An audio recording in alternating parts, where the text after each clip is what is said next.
Written instructions that let people know the kind of care you want if you are seriously ill or dying are called advance directives. These are official documents that state your wishes for medical care in an emergency and at the end of life.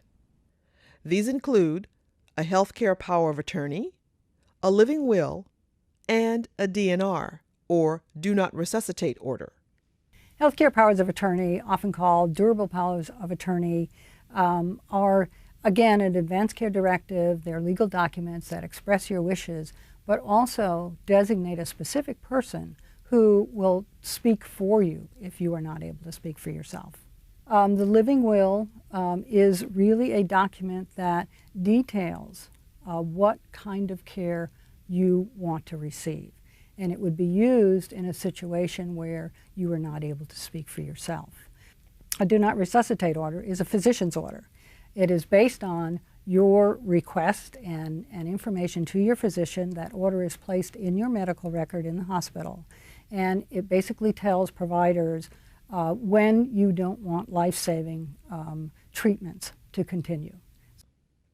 The time to plan for your long-term care needs is before you actually need them. If you're in good health, that is absolutely the best time to begin thinking about long-term care. It's when you have the most options available to you. It's when you have time to actually think about and plan, talk with your family, decide what you want to do. I think about it as akin to planning for retirement. The earlier and the more planning you do for retirement, the better your retirement will probably be. So I think it's the same thing with long-term care.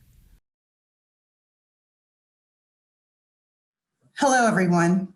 I'm pleased to announce Dr. Toby Schoenfeld, who serves as the Executive Director of the National Center for Ethics in Healthcare. She served in this role for 1 year, and previous to that, she served as the Deputy Director, and then she served as the Acting Executive Director from 2016 to 2018. Welcome, Toby. Thank you. Happy to be here. April 16th is National Healthcare Decisions Day.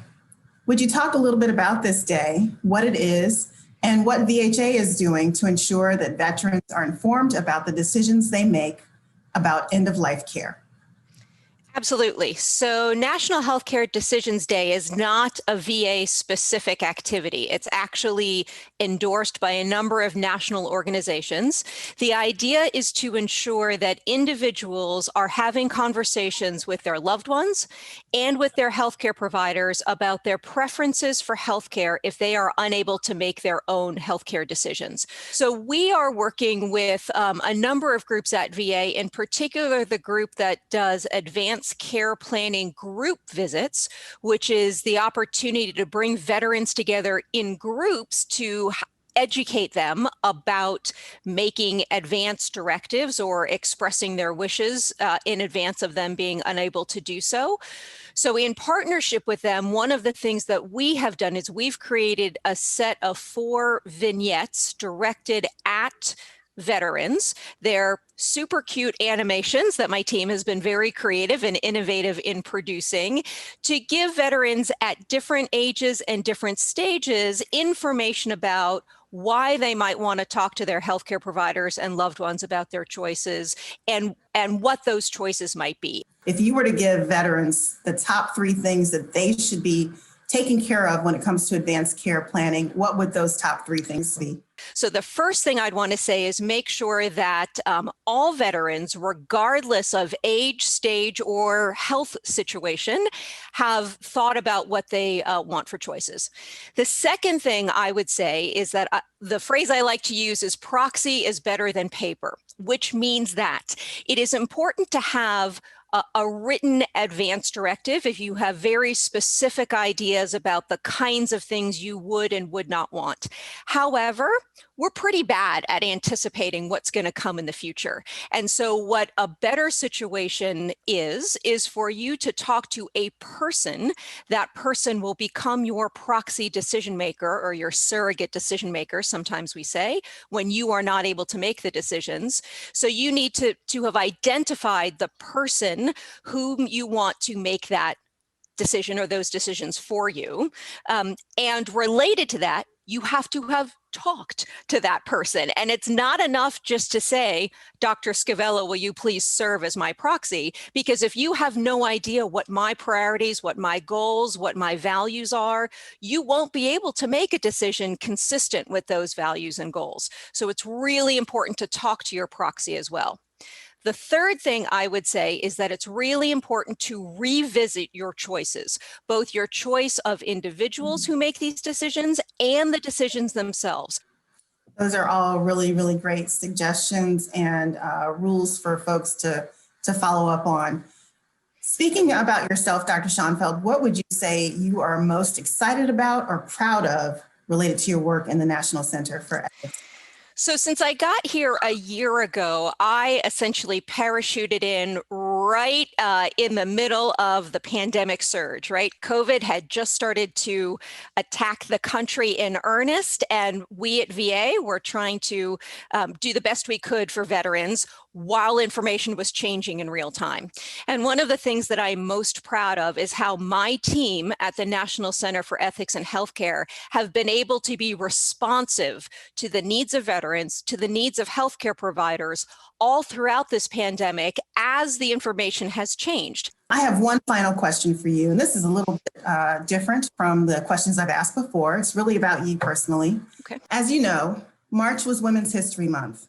As a woman leader yourself, do you have advice that you can offer to women who are either embarking on or continuing their careers? We often are either stereotyped or characterized as having softer skills or different skills than do our male counterparts. And often that is used against us, right? That women can't be strong or can't rise to the challenge.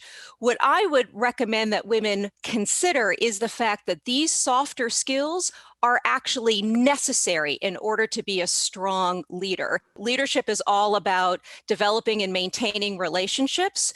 And so it's really a skill to be able to take that capacity and use that to our advantage rather than see it as a limitation. And so I'd encourage women to embrace that aspect of themselves as well. That's very good advice. I appreciate the fact that you are one of the strong women leaders in VHA, and I'm glad that you're part of our team. Thank you, Dr. Schonfeld. Thank you.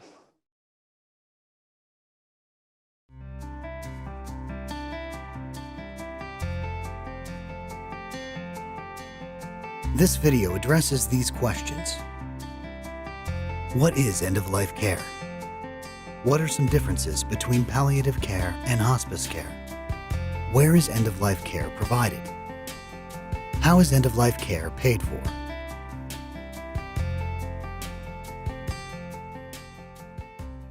Well, end-of-life care is a broad term to describe special support given during the period leading up to death, when the goals of care focus on comfort and quality of life. Research shows that informal caregivers, also known as lay caregivers such as family and friends, typically provide care until a crisis occurs, when the person is then moved to an intensive care unit or a nursing home where the focus may be on life-extending treatments. This norm is not necessarily the best option, depending on the person's wishes.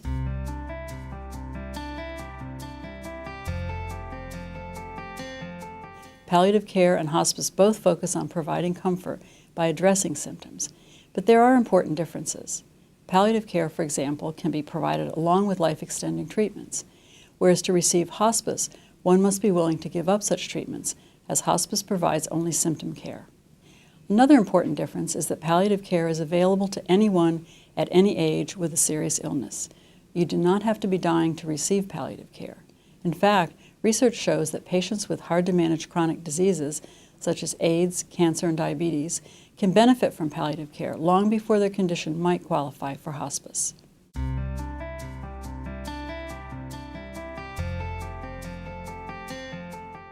End-of-life care can be provided in many places, including the home, the hospital, critical care units, nursing homes, hospice care centers, and even outpatient palliative care clinics.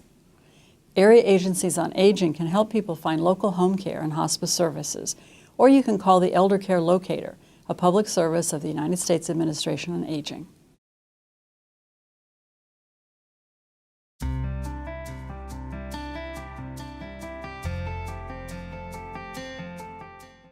To pay for end-of-life care, people rely on a variety of payment sources, including government health insurance programs such as Medicare and Medicaid, private financing options such as long-term care insurance, and personal funds. While our module explores each of these options in detail, we also encourage people to become familiar with how their own state administers Medicaid, as covered benefits for end-of-life services vary from state to state. In terms of planning for how to pay for assistance with activities of daily living such as bathing, dressing, and eating, we point people to the National Clearinghouse for long-term care information. The need for this kind of care can precede the need for end-of-life care by months, if not years. Remember these points when exploring end-of-life care options. The goals of end-of-life care focus on comfort and quality of life during the period leading up to death. End-of-life care can be provided in many settings, including the home, the hospital, nursing homes, and hospice care centers. Palliative care provides comfort care for serious illness and is available to anyone of any age. Hospice care provides comfort care to a dying person, but does not include attempts to cure the person. The Elder Care Locator at 1-800-677-1116 can provide referrals to local end-of-life care options. Medicare, Medicaid, long-term care insurance, and personal funds are used to pay for end-of-life care. For long-term care information, visit www.longtermcare.gov.